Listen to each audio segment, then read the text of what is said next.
Just to alert our sensitive viewers, this episode may contain a bit of coarse language. Hello, everyone. My name is Christy Blumendahl. And my name is Rocco, and we are the Disability Tangent Podcast. Each episode, we talk about current issues affecting communities while supporting people with disabilities.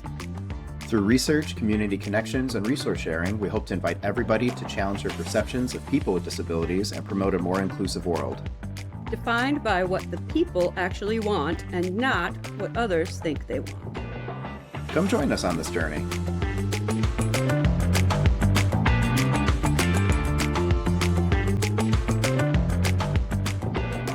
Exactly. Living is a symptom. Living. Aha! Quote number 2. We're just going to have an episode of quotes just today. Quotes. We're just going to say a bunch of quotes. This is the quote episode. Welcome. It's not the quote episode. It's the holiday episode. So there are so many holidays, and just wanted to acknowledge the diversity of holidays celebrated at this time of year. So Christmas, Hanukkah, Kwanzaa, Diwali, winter solstice, New Year's, everything. There's so many times. So we're not just, we're non-denominational holiday season people. Yes, we approve of whatever holiday you choose to celebrate or not celebrate, because we have non-celebrators probably listening. I have non-celebrators in my life, and I appreciate and love you. And sometimes not celebrating is a beautiful, beautiful gift to yourself as well. Absolutely. So if you are one of those and you are taking today to just sit and not celebrate, and that's why you're listening to the podcast, hallelujah. Or maybe a different something word. else. Good on ya. Good. Oh my God. Well, so, I mean, in today's episode, we're going to hear from a couple different people that have sound bites, and we have a few things that we wanted to read, and Christy and I are going to share some of our own thoughts. So just kind of a reflection on this time of year as we come to year end, if we don't want to call it holiday season, we're coming to year end, and the various highs and lows. And we'll share some of our own stories as we kind of go throughout this time too. So for folks listening, if you have your own holiday story, let us know. Shoot us a comment, shoot us an email. We'd love to hear more about how you celebrate this time of year, or how you not celebrate, or how you just life this time of year. Push record and hope life still works. You push record. See if life still works. Christy, how does this time of year feel for you? Like, what are some of those, kind of things that pop up for you as we think of this? We're starting there, huh? Or not. I mean, we're getting deep. We're going. It's an interesting time for me. I feel like there's a lot of stuff that comes up for me. I have some warm and happy memories of things that happen this time of year. I have some positive things that happen this time of year. I also have a lot of not great things that come up for me. And for sure. It's an interesting thing because I tend to prolong the season of celebration. And that is a thing that I have done for, I don't even know how many years, 7, 8, maybe even 9 years now. I'm not positive, but my daughter Raven and we started a holiday one year because we were both we were depressed. We both suffer from sort of seasonal affective disorder. When the sun goes away, as it does, especially in Chicago. Yes. Starting at 4 p.m. 4 p.m. It's just dark, and it's just suddenly feels very dreary, and things are not, it just doesn't feel like a positive time. And so one year we were purchasing an artificial Christmas tree before the season started, and it arrived, and we were like, we should see if it's good, if we want to return it or keep it. And we decided it was good and we were going to keep it. And then we decided, let's just decorate it. So we did, and we sort of inadvertently created a holiday in mid-October, and so we've celebrated it ever since. And we put up the tree, we decorate, we celebrate in this odd fashion. We call it Chrisoween because it's half Christmas and half Halloween. We That's watched cool. the Tim Burton film Nightmare Before Christmas because it has yep. both of those holidays in it. And we put up Christmas decorations, but we celebrate with occult-esque things like, you know, incense and tarot cards and crystals are the gifts that we give to one another. And so it becomes this sort of like mashup of the holidays. And it's just a really nice thing because it's something that only the two of us have shared for a very long time. We are slowly gaining. There's now about 4 or 5 people that get in on the festivities. So maybe in 35 years, we'll actually have, you know, 12 of us that are We'll have as many as 12 worldwide. But it's just really nice to just say, you know what, I need a celebration here and I'm gonna create one. So it's been something that's become important to us and something that we do together, and yeah, it brings a lot of joy. Yeah, that's really great, and I like the kind of creating your own special time with that, right? And I think Christoween's a really good way to do that, especially, you know, it's like I want the vibe of Nightmare Before Christmas, but actually, and I think that's fantastic. How about you, Rocco? What is your sort of like sense around the holidays? Like, what comes up for you? I think a few different things similar to you. I have some good, warm, happy memories, and I have some not so good memories. I feel like when I was younger, this time was awesome, especially when my grandpa was still around. He was very much the kind of the linchpin in the whole family. And, you know, that was a very nice time. A lot of like my best memories as a kid were around that time of year, like between, honestly, between Halloween, Thanksgiving, and Christmas. It was just, we were always over at family's house and all the cousins got together and we were just kind of shooting the shit. And we had, we used to play this thing called Dirty Bingo. And I promise this is appropriate.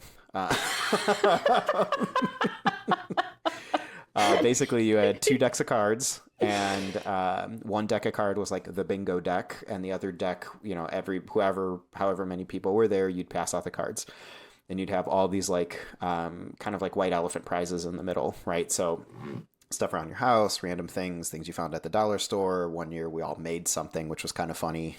You know, my sister wrapped a holiday bag in a holiday bag because she thought it was funny. And it was funny. But so you call the number, you grab a prize from the middle, and when all the prizes are gone in the middle, you know, so like let's say there's, you know, 15 people there, there's only 7 prizes. There's 15 prizes in the middle. So everybody walks away with a prize, but you can like take from other people, right? Because you go through the whole deck. So it just like you trade with the other person, and it's kind of like a, you know, like some kind of exchange thing, and that was a lot of fun. Yeah, I feel like my feels around the season kind of waned for many years after my grandpa passed, and then now that I have kids again, I'm starting to feel the vibe again because they're excited, and I think that's something that's slowly kindling the cold, dead part of myself that, you know, is slowly unlocking that memory of like, oh yeah, I used to like this time of year. Cool. Okay. So it's starting to be a little rejuvenating for me. So yeah, I think, you know, just an acknowledgement, it can be a really hard time of year for a lot of people. And I think, you know, for me, absolutely can be a really hard time of year. My family situation isn't always great, and travel is not always great for me as a person with multiple disabilities, and it can be really, really stressful. The holidays are stressful, I think, for everyone, and I think especially for those of us that have different identities, things that don't connect always with our family of origin, or just disabilities. It can be a lot of extra added stress on top of the maybe quote unquote normal amount of holiday stress. So I do think that it can be a really challenging time for a lot of people. And so obviously we want to acknowledge that. Yeah, I think for me, growing up, it seemed quite fun. I think there's something about childhood and holiday celebrations that kind of go together in this very sort of like innocent, the rose-colored veneer. joyful, yes, exactly, kind of way. With my own daughter growing up and with my niece and nephew, you know, I remember like we would have these holiday cookie decorating contests where, you know, we would have all the little cutout sugar cookies, but then all the icing and the little toppings, and then we would set them down at the table, and then of course we would participate as well and all decorate the cookies and see who had made the best little, you know, ginger person or whatever, or tree or whatever we were decorating, and who had the best frosting technique, which of course it was never the adults, it was always the children for some reason who had the best decorating technique, which like, made very little sense to me. Like, no, never literally, always in a some sort of way. Well, that's not entirely true. My nephew is an exceptional artist, and so is my niece. And sorry, daughter, you are also an exceptional artist in your own ways. Maybe not with icing. Actually, she's great with cakes. She does excellent cakes. But it was always one of those things where you could get everybody around the table for a short amount of time and create joy. But then there was always a lot of drama and trauma that would come up around the table as well. So that can be a challenging thing. People often talk about Thanksgiving, and that's a rather more American. Well, they have it in Canada too. There are other places that have it, but I think it's a rather more American thing for us to talk about it in this way, where like we sit around the table and argue. I mean, sorry, give thanks. I mean, well, I mean, and especially for, you know, holidays that were about the appropriation of a people. Yeah, that's right. And a country and a space. So that's becomes difficult. Yeah. So I understand there's a lot that we could unpack around it, but I feel like for me, becoming a person who's chronically ill and chronically tired, like that is also a thing that has been a challenge for me, because the holidays seem to be a time when people want to go, do, go. And that is not a thing that my body does any longer, or my brain. Those are just not ways that I can function. And so that becomes extremely challenging for me. And then I often feel like I'm the person who's like complaining or making things difficult or creating problems. And so it's been a real challenge for me to just understand that I'm not happy in that situation. And so the last several years now, I've just been like, you know what, I'm going to stay home, or I'm going to set these boundaries around how I'm going to interact. And other people are just going to have to understand this is how my life is, and this is how I function. And I'm not going to step into dysfunction, and I'm not going to do things that harm me in order for you to feel, I don't know, pleased with how this holiday looks. And so that's been whatever concept people have of what it should be this time of year. And and it took me a really long time to navigate that. And I made a lot of people angry, and I've hurt myself a lot in that process, and hurt them in that process, because I would try to push myself, and then it would become too much, and then I would become angry, and then it would become, you know, conflict. And then when I got home, I was miserable. And so it was really not a positive situation at all. And so I think it's been a lot better sort of stepping into my own identity and being like, you know what, as a disabled person, this is not a possibility for me. And if other people are not accepting and understanding of me as I am, then that's not where I need to be. And it's not that people are mean about it or terrible about it. They just don't have a concept always of like what I need and how that doesn't match up with what they desire. And so I need to be the person who oftentimes stands up and says, hey, I can't do that, and so I'm not going to show up. Our environments are not built for us as disabled humans. And so we have to kind of state, like, this is the environment that I will or won't succeed in. And if I won't succeed in that environment, then I can't go. So. And I know you and I have had a bunch of conversations about this in general of like, when does that, masking might not be the word I want to use with that, but when does boundary setting stop being labeled as boundary setting by other people? And then when is it seen as like, well, this person's just being mean or they're being whatever. And I mean, anecdotally, it does kind of feel like if the other person feels like they've been wronged by your boundary setting, then it's like, well, this is terrible. And you're like, no, I'm setting boundary. Like, I'm not saying this out of spite or anger, or I'm saying, here's the number of spoons this requires me to do. It's 15. I'm telling you, I have 6.5 on a good day. This isn't going to be a thing for me. And, you know, I love you all over there. It's okay.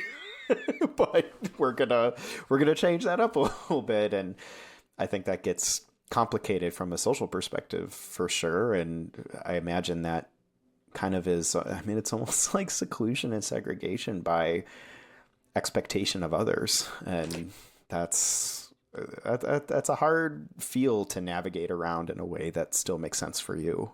Yeah, and I think it's an interesting thing too, because, you know, we talk about loneliness and people will say, oh, we have an epidemic of loneliness in our society. And I think like that may or may not be true, but it is true that people with disabilities often report, you know, higher incidence of loneliness than people that don't have disabilities. And I think that is definitely the case, in part because they don't have environments that are inclusive in those ways, right? Exactly. Because your boundaries are not respected, you end up not going into those environments.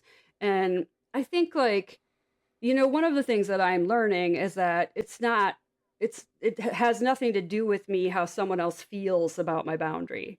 Right?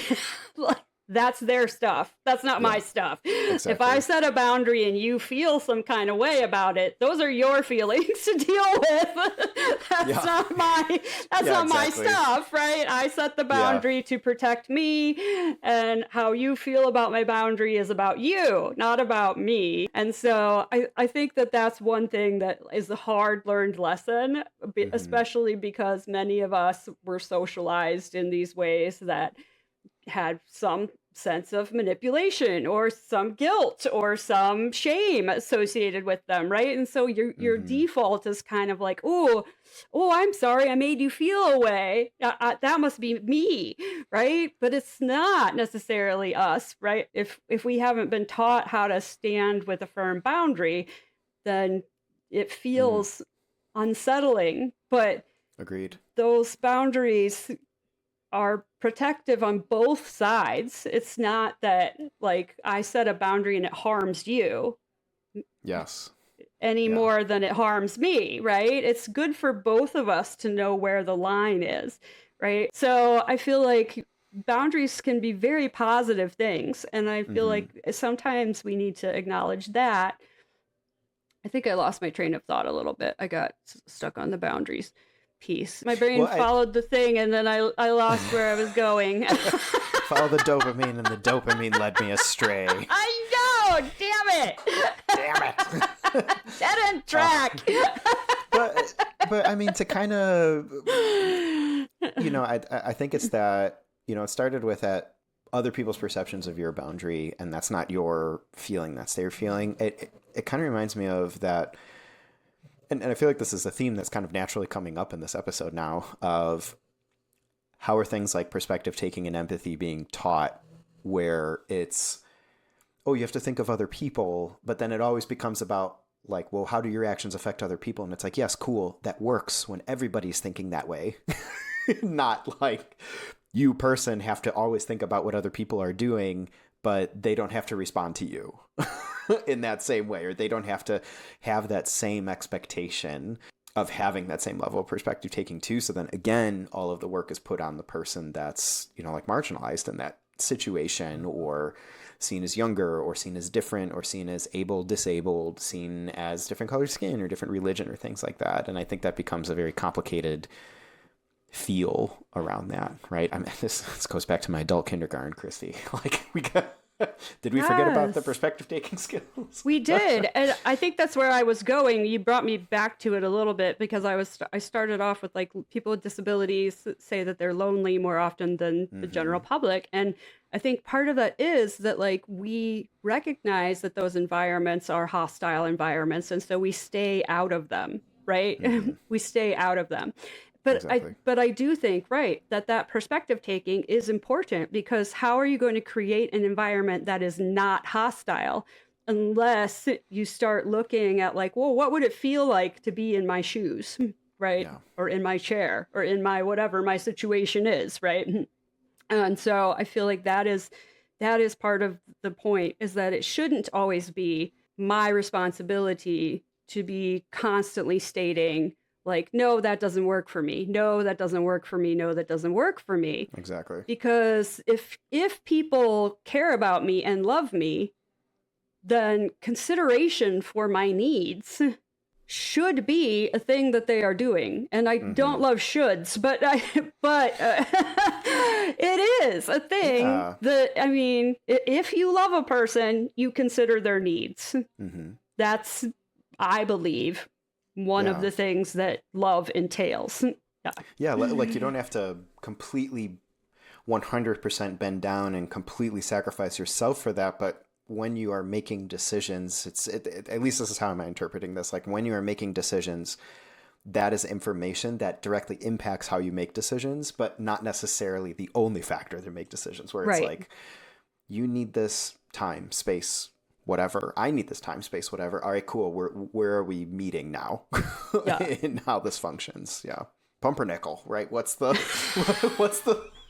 safe word? No one knows what that means, but that was great. I love that you threw that in there. They're like, what the fuck is he yelling pumpernickel for? What does that have to do with anything? Pumpernickel. That's a deep cut.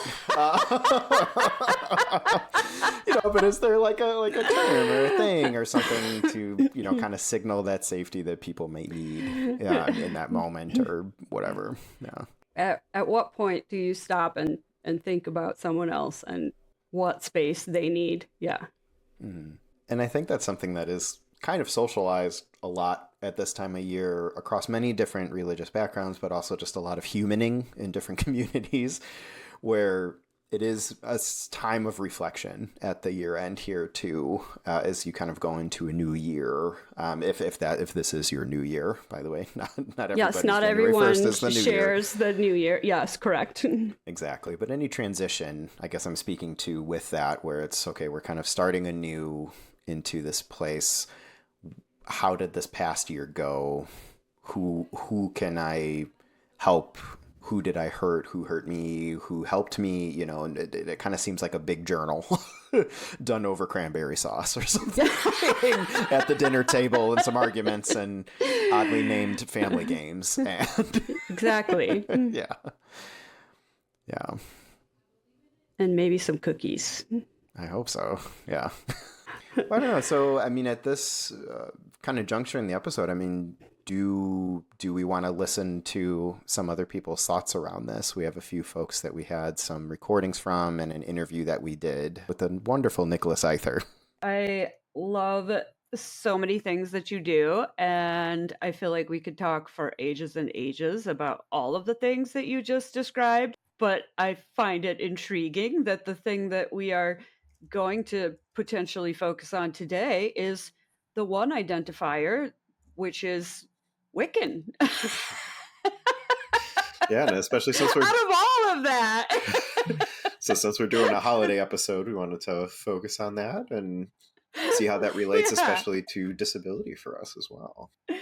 Yeah, disability, inclusion, and Wicca and paganism, and how does that come together? And so it's an interesting thing because I share that in common with you, the celebration of the Wheel of the Year, and I feel like that's one of the things that I've loved about connecting with you is being like, oh, you know, happy this, happy that, blessings on this. And having these like days that we share has been kind of fascinating. So, yeah, would you share a little bit about the Wheel of the Year, what this means, and how you sort of got started on the path of celebrating in that way?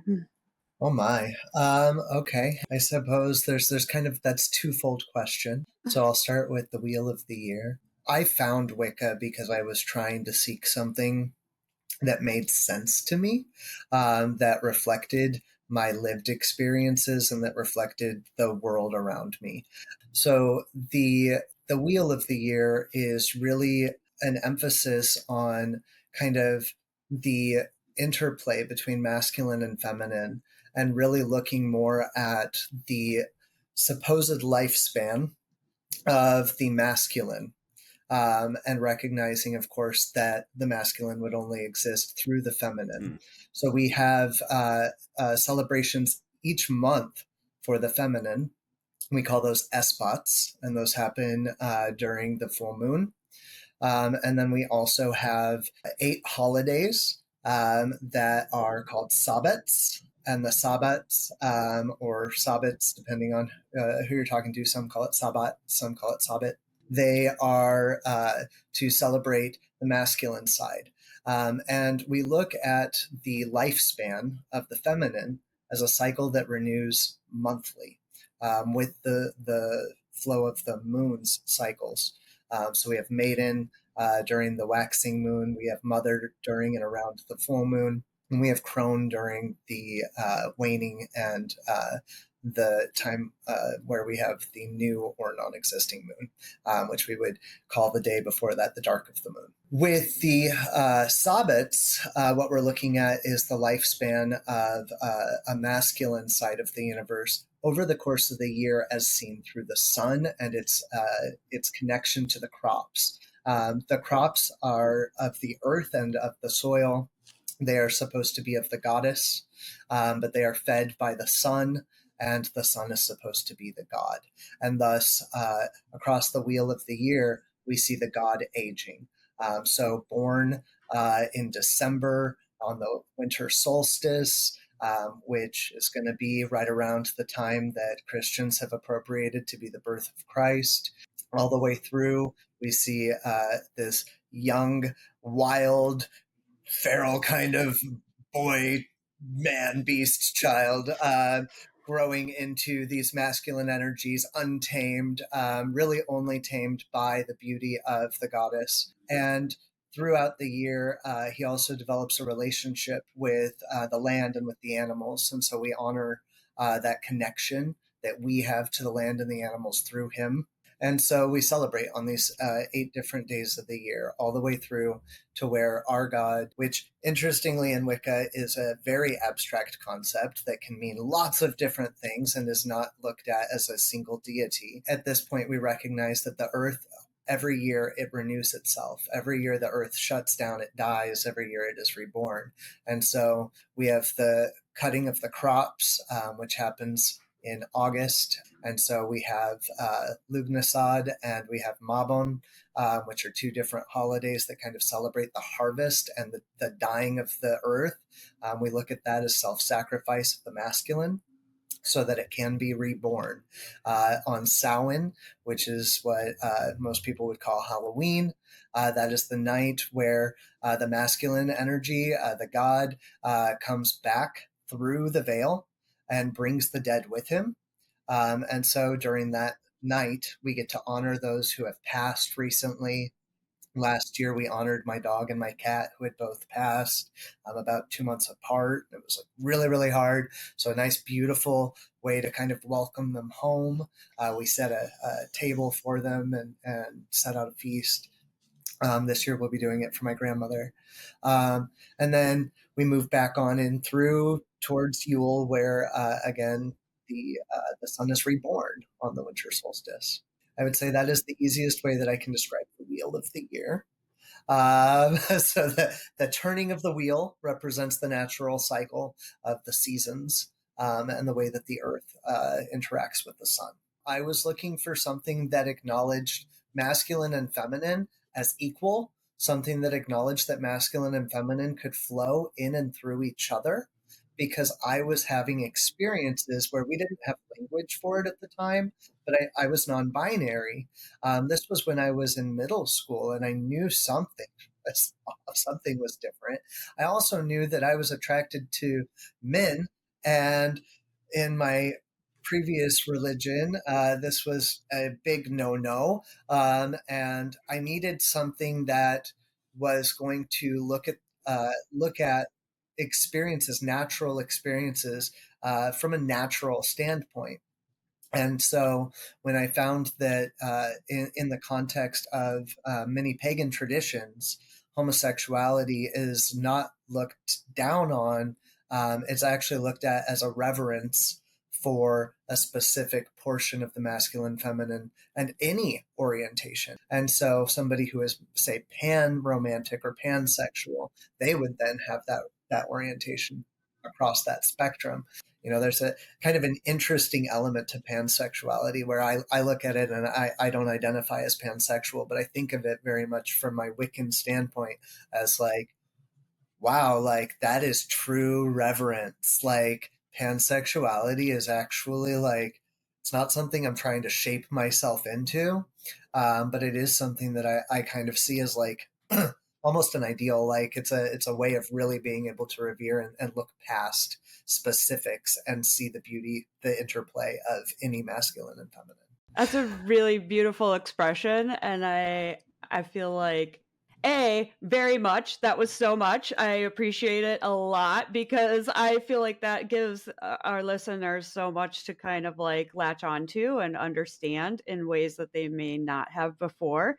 I think that was a really good kind of expression of what the wheel means and how that ties in. And I also think that you really led into, one of the reasons we wanted to discuss this, which is we wanted to talk about inclusivity at this holiday time. And I feel like this is such a good expression of inclusivity in the context of what often comes up at this time of the year, which is religion often comes up at this time of year, and family comes up at this time of year. And so I think that is really, I love the way that you kind of like expressed that you needed something more, something that represented you, something that was inclusive of you, and that you went out and that you sought it and that you found it in this expression. So that's a really beautiful sort of experience, and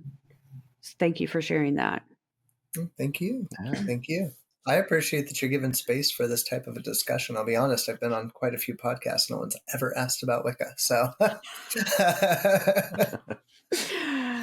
I love that we are the first. That makes me feel great. So well, and I mean, like Christy said, it's that I really appreciate the ideology of just the reverence of these situations and people and kind of that flexibility and fluidity of it, of enjoying what's around, enjoying the people and the company that you seek. And I do really greatly enjoy that it was, like Christy said, you came at it on your own. And I think that makes it even more special for a lot of folks, as, I've talked pretty freely about having permanent Catholic damage. And Christy and I have many conversations around that. And, I don't mean to say that just because there's many people that works for, but it's not me.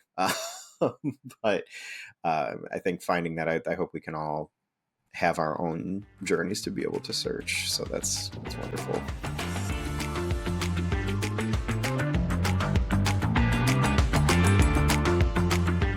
Hello, my name is Isaac, and I am the new editor of the Disability Tangent podcast. And I am doing a bit of a special appearance because I can just imagine Rocco and Christy are currently laughing away at something that's really tickled their bones. So I'm here, firstly, to share what the holidays mean to me. So growing up, I was one of those children who couldn't wait for Christmas to come by every single year. I would do the countdown leading up to Christmas, and also I would want to be opening up my presents at least 2 weeks before we were allowed to, basically. My mum, being mum, made sure they were hidden away, and I was like, "Oh, come on, I want to open my presents." So yeah, so growing up, that's how it was. And also for me, Christmas was about the food. I mean, I got to be honest, I do like myself some Brussels sprouts. I do like my greens. I like the family gathering and just the celebration of being together. And of course, Santa was the highlight of, well, the stocking that Santa used to put at the end of my bed. Um, no, yes, how he filled up my presents with stock. Ugh, how he put presents in my stockings. So it was, a really exciting time. I grew up in the church where I was part of the nativity and following Jesus's story. So there was a lot to learn from that. But when it came to Christmas, even though I did grow up in the church, Christmas was Santa, the Brussels sprouts, the celebration, the Christmas tree, and that was my main focus on Christmas. And then one year, a series of unfortunate events where I can't remember what year it was, but my laptop ended up breaking. My iPod, I mean, this is showing my age, my iPod wasn't working, and my PlayStation, something I was really into, decided to break down. And I thought, wow, if this can't be Christmas when everything's breaking down. Then it was at least a year or 2 years later in the in London. We have a huge park called Hyde Park, and there every year there's a Christmas market, German Christmas market called Winter Wonderland. Went there with my friend one year, going around exploring, and a guy wasn't looking where he was going and ended up falling right into me and damaging my foot, which meant firstly, it was a lot, it was very painful. And secondly, I was in a hospital New Year's Eve, and I thought, oh gosh, I really don't like celebrations. Like, it really kind of triggered something in my mind to not really like celebrations as much. And then to put the cherry on top, the year later, after that, same foot, my sister accidentally ended up injuring my foot. And after that, I just really was not fond of Christmas. After that, I just really didn't feel the countdown, the celebration. And it wasn't like I was the Scrooge or anything, because I do believe everyone should enjoy Christmas or any sort of celebration, but I wasn't really in the right headspace to really want to enjoy it. So I just thought, oh, it's just another day. And then for about 2, 3 years, I would work during the Christmas break. One year I worked literally the 2 week break because I thought, oh, since everyone else is off, I can catch up on work myself. And yeah, I regretted doing that because when everyone came back to work, I was like, oh, actually, I didn't take a break, did I? So that wasn't very good. But since then, and going through my mental health journey alongside this, I feel like I'm in a different place now, learning through my journey and knowing now that I can get myself out of it. And I would say that the past two Christmases, especially the one last year, I was in the moment. I took time to rest, but also I was forced upon rest because I went to my sisters who make sure that I do not work. Also, it was something that I wanted to do, and I thought that was very good. And yeah, I've just been on the journey of and I'm a lot better now that it's nice to be in the moment, be surrounded by good people. And even though I'm not someone who gets excited for it, I'm definitely in the moment and really to take the time to be there with loved ones and friends and family, which is always nice. And it's one of those things that I should really treasure more because you know there may be a time where it won't be the same as it always has been, and I don't want to have any regrets around celebrations and being there for people. So it's definitely a journey. It's not an end destination, and I feel every day I'm getting more and more grateful for it. So, with that being said, that's my take on the holidays. We're now going to hear from Robin Arnall, perspective on the holidays as an autistic individual and why it's essential to acknowledge different needs. So, with that, thank you. And to Rocco and Christy, you're probably still laughing, but thank you for the opportunity to be here and share my lived experience with the holidays. Hi everyone, this is Robin Arnall, and I was on a previous episode of the Disability Tangent podcast.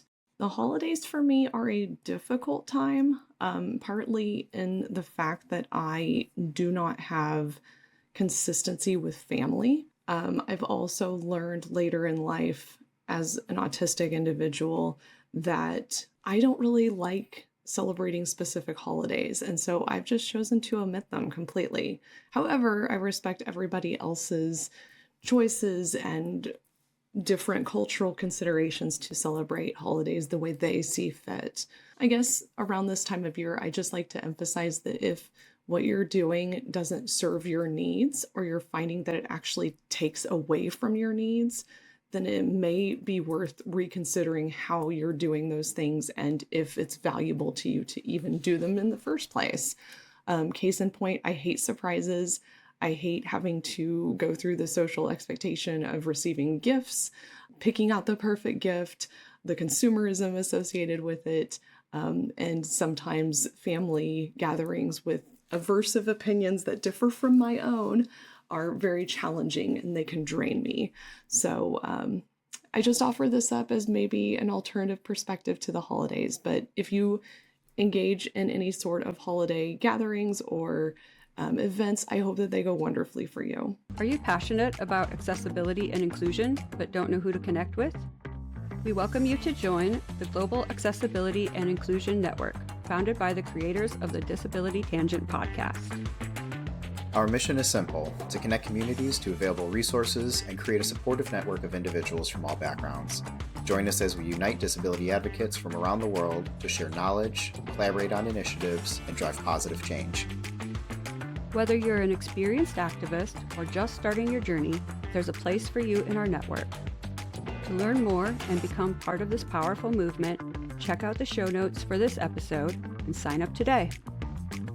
Together, let's make the world a more accessible and inclusive place for everyone.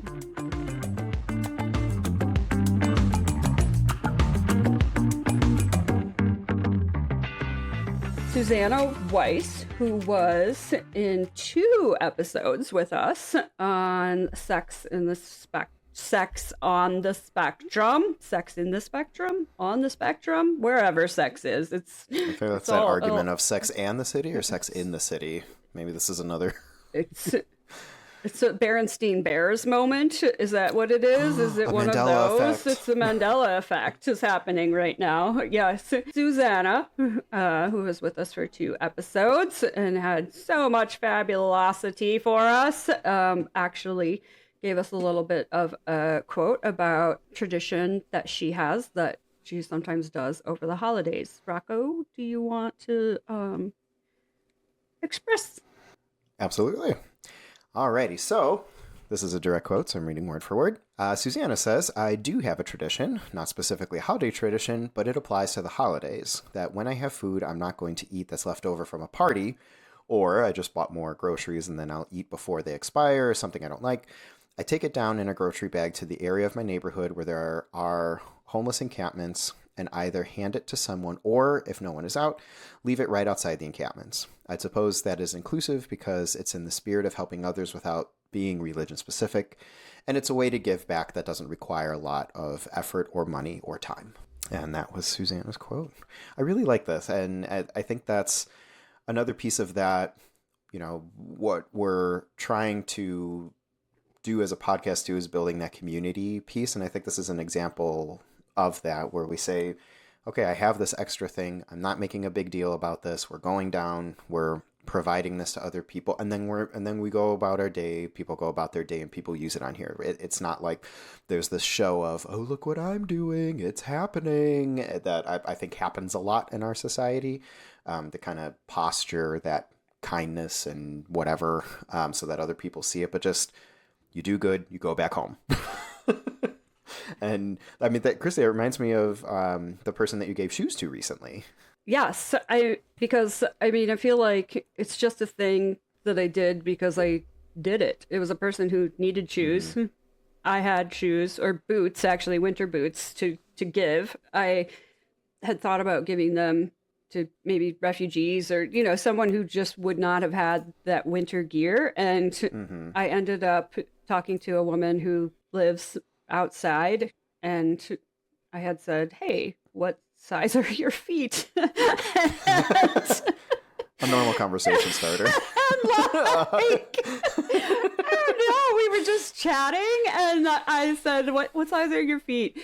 And it was really a intriguing moment because, like, she looked down at her feet, and then I looked down at her feet, and she was wearing these, like, massive old white high tops that clearly did not fit her feet. And I was like, oh my gosh, like, ridiculous of a question. Who cares what size your feet are when you don't have shoes?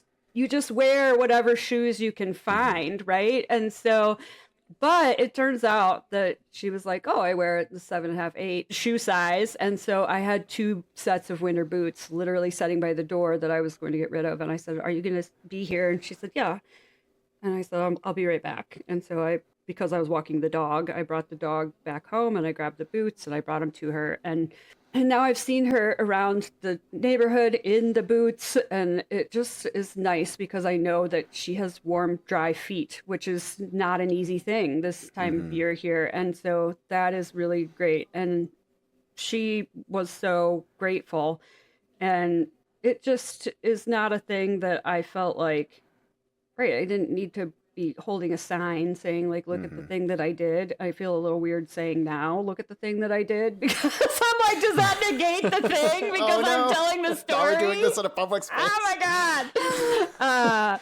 No, but I feel like that's just how I've always lived my life, because I've been on the other side of that equation, right? I've been in a space where I didn't have a home. I was living out of my car, or like living on other people's sofas, and like I didn't have a place to live, and I didn't have the things that I needed, and I still oftentimes don't have the things that I need, and I don't want to be someone else's charity case.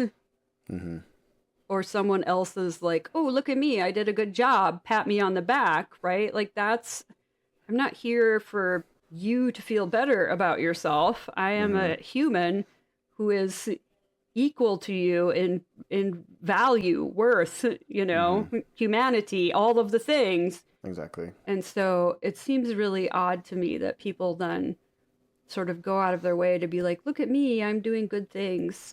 And it's such a small thing, right? To be like, I don't need this, I'm getting rid of it. But then for someone else, it can be so important. It can be such a big thing. I have a neighbor who noted that I was looking for an aide. This neighbor said, hey, I cook for myself a couple times a week. Can I just make extra and then like holler and then you can come and get it? And I was like, fuck yes. Yes, please. Like, like, that helps me so much. Yeah. Like, and it's just like, they are cooking dinner. They could make a little bit extra dinner, and then I also can have dinner. And I was like, oh my God, like that was the best thing. That helps me so much. And it's such a small thing on one side of that equation, but it's such a big thing for me. And I'm so appreciative of that. So I'm like, why would we withhold our generosity or our or even things, you know, like why do we withhold things from other people? It just doesn't, it's nonsense to me. And I feel like before we started recording, Rocco, you and I were talking about like this mentality of like, do disabled people even deserve to have help? Like, what would be the difference between Christy being at home on her sofa or Christy being out in the community? As though like, I don't have anything to offer, right? And I think this is a fundamental problem, is that Absolutely. we're like, well, this is mine, and what good does it do for me to give mine to you? Or why do you deserve it when it's mine, right? As though like there's some sort of hierarchical structure, and some people deserve some and some people deserve none. Or Exactly. or maybe we all deserve some, but I deserve more. Yeah, well, I mean, that's ownership, right? And I think that goes to everything of like, how did you achieve that item, and things I feel like in our society tend to be weighed heavier when they were quote unquote worked for, but that worked piece is so narrowly defined. Yeah. I feel like in our culture where it's like, one, are we not able to, and I hate to say the word just, because you know how I feel about that, but are we not able to just share the extra things we have, right? Yeah. Because like, take the meal thing, for example, where, okay, the extra 5 minutes or $3 worth of stuff that someone did saved someone else extra time of planning, prepping, eating, cleaning, putting all those pieces together, and it's done now. And Yeah. For what? Like, the investment on one end is much smaller than it would have been if that same level of work was done somewhere else. Why is that the thing that people are picking apart and saying like, well, I don't want to do extra work at all? And it's like, we do extra work all the time for dumb reasons. Yeah. We could just do extra work for good reasons. Right? Yeah. And it's ridiculous because, right, it's mine and you can't have it. And why can't you have it? Well, because I don't want you to have it, because it's it's a circular thing also. It doesn't make any sense.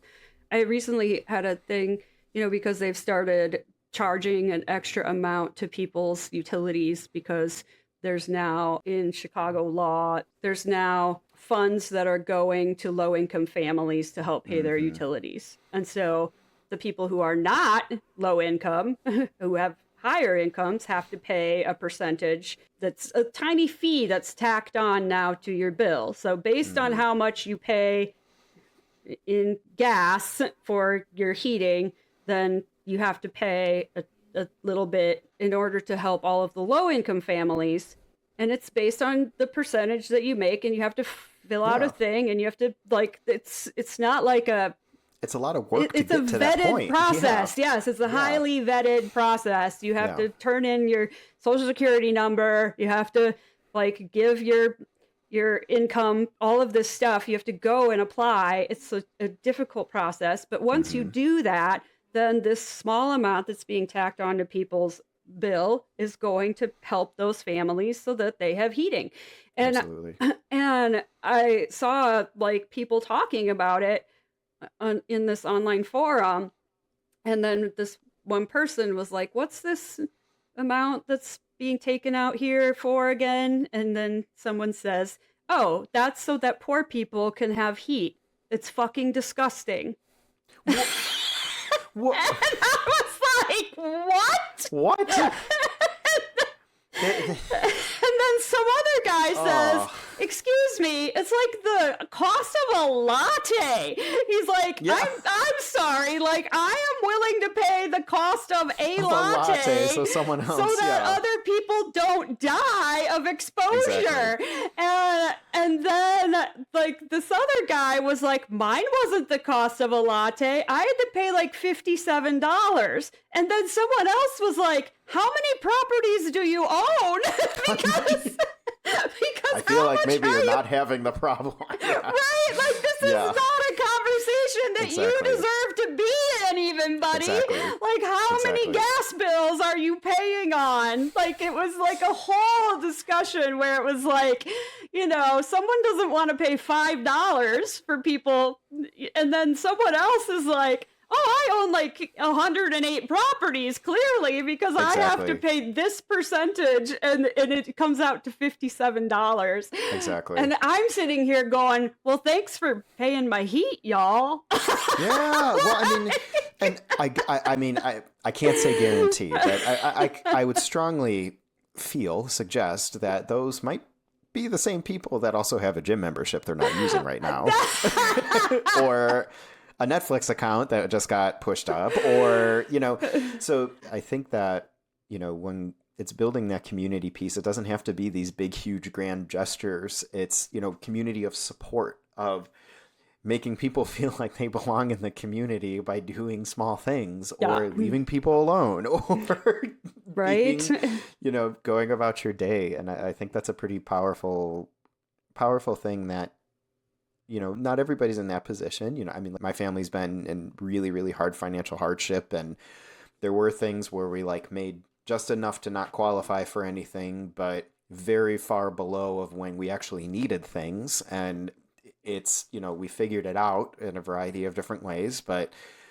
it's that stuff takes work, and I think that goes back to the thing I was saying before about how, this has more value because there's work associated with it. But just like you said, even with the heating piece, okay, well, what do you need to do? Okay, it's not like you're just sitting there on your day and you get a little message in your inbox that says, hey, cool, you have free heat now. It's you have to gather all the material, talk with other people, maybe get denied a few times before you get access to it. Write these things up, make sure the thing is written correctly. I mean, how many times have we had conversations with us or with other people where it's like, well, I had to do this process again for the 5th time in the row before I actually got the thing. That's work. So why are people not deserving of the thing that they get from doing that work? Exactly. Yeah. Not to mention that every person has the right to these programs. It's not just me who has a right to these programs. Like, when something inevitably happens to you, you also have the right to these programs, because right, you're not immune to problems. What?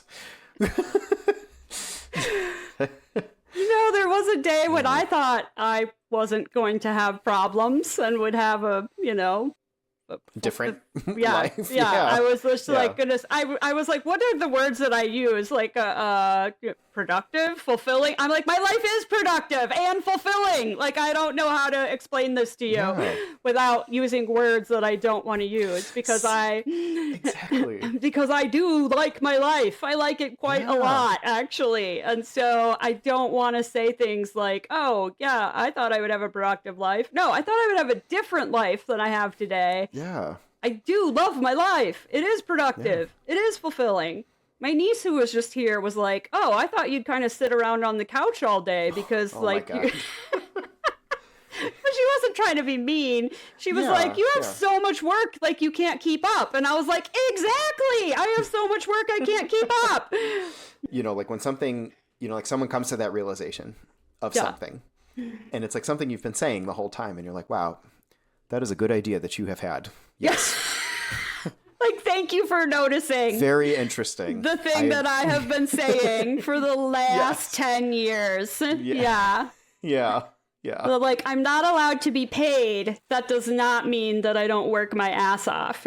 Exactly. Yes. Well, and I feel like that's, people listening to this I would want people to, think about that as you're kind of coming to the end of the year with this, and you're doing your things and you're around your family and you're maybe able to take that time off or whatever. I mean, that's realizing that the variety of things that we all have are different levels of privilege and different levels of things that we have to deal with that other people may or may not have. And it's not to oversimplify it, but there's a lot of milieu, right? That there's a lot of messiness and fuzziness in the way these things look. It's not just one person taking from something else. It's not just you giving something to someone else. There's a lot of factors and variables and life instances that go into that ripple out. And I think at this time of year, I'm more and more cognizant of that. There's a term for it, sonder, that people around you have lives just as complicated, if not more, than your own.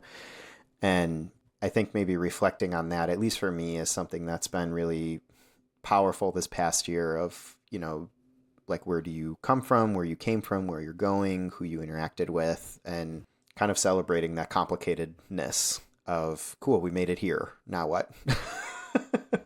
Yeah. And I think, having inclusive holidays doesn't just mean, the difference between Christmas and Kwanzaa. It means like looking at all of these things and being like, oh, yeah, how do I include you and your experience? And the first step in that is looking at you and learning your experience and understanding, listening, being like, oh, I hear you. Yeah. In a deeper way, not in a like, it goes in my ear, it goes out my ear, or I think I know better than you, but in a way where like, I respect and honor your story. Yeah.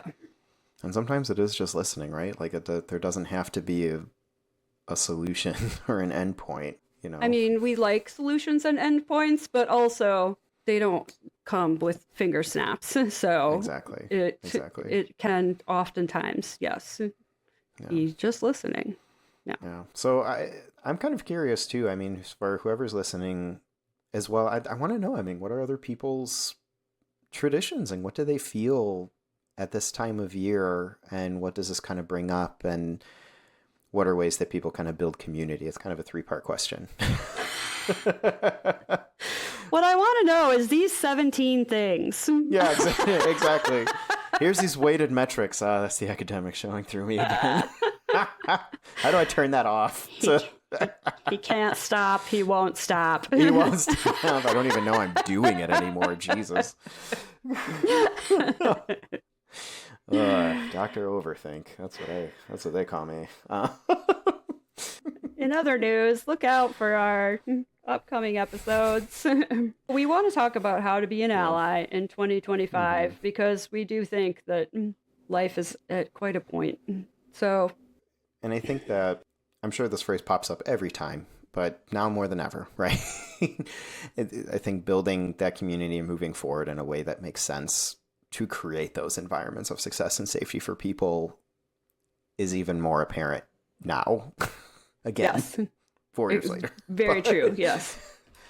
Yeah. And we have some great guests coming on in the new year to start us off. We have Jae-Jin Pak, who has done amazing work in Illinois. We are super excited about that. We have Dom Kelly from New Disabled South coming on to talk to us about so much fantastic stuff. So much. Oh my gosh. That episode, we're like, here's how a political situation works and how to mobilize people. Here's how personal life went. Here's what grief and loss looks like. We covered so many different things. Yeah, we had Dr. Heather Stone-Woodis. We have so many different people. So we have so much excited. Good stuff. So much good stuff. Yeah, so to end on a high note, I'm very happy where this podcast has gone this past year. I mean, just so many things have happened, and I think both of us kind of didn't expect this to happen. Like to be, we're like, oh yeah, maybe we'll talk to a couple people, we'll put out an episode every once in a while, and now it's like, here's 25. This year is going to be 15 episodes at the end of it. Yeah, and it's wild. How did we get here? Oh my gosh! It's been phenomenal. I'm so excited. So many people have reached out, and please keep doing so. We are happy to have more stories on, and we are working to build the GAIN network and to get more and more people connected. That is coming soon. So much fabulosity there. We have so much good stuff. Merchandising coming out. Our new affiliates and so many great things. Lunadesk, we're so excited about working with Lunadesk. So many awesome things. So absolutely, we are just thrilled with how this year has gone, and we are so looking forward to the next, and we are so grateful for all of you that have come along on this journey with us. 2025 is going to be our year, and to echo what Christy said, I'm so thankful for everybody just listening to this and caring enough that they want to hear us ramble about things, but also, that this is not just about those pieces, but also are genuinely interested in seeing what these things are. And I hope that we can continue to provide at least a model with whatever feedback we have with that to show people that like these conversations can happen. It's okay. Like we don't have to fear these things. And I hope that in 2025, I mean, that only grows and we can bring more people in and bring more people with disabilities into the fold and really push this information out there in a way that makes sense. So Christy, thank you for being our fearless leader. Pushing us on here. I feel like I'm the guy in the background going, you got this. I mean, you usually are because I'm freaking out. That's why you have to, because you're like, yeah, someone has to tell me, like, it's going to be okay. You got this. It's okay. I mean, how many times have you done that for me, though, too? Like, I guess that is also true. I'm just overwhelmed and crying. How do I get out of this? And you're like, oh, it's cool. It'll be fine. Oh, it'll be fine. It'll be fine. No. Wow. To a fine year. Happy 2024. Yes. Happy New Year. Happy New Year. Yes. Yay! Yay! Oh. It's mind-boggling. It's mind-boggling. Full circle, folks. Full circle. As hosts of the Disability Tangent podcast, we love hearing from our listeners. Your thoughts, feedback, and questions are what keep our podcast going and growing. So if you've been inspired, moved, or even challenged by anything you've heard on our show, we want to hear from you. Share your stories, your insights, and your questions with us by emailing disabilitytangent@gmail.com. Whether you're sharing a personal story, suggesting a topic for a future episode, or simply want to say hello, we're here and ready to listen. So don't be shy. Drop us an email at disabilitytangent@gmail.com. And let's keep the conversation going. That's all for today, folks. Until next time, remember to stay engaged, stay curious, and above all, stay connected. Thank you for listening.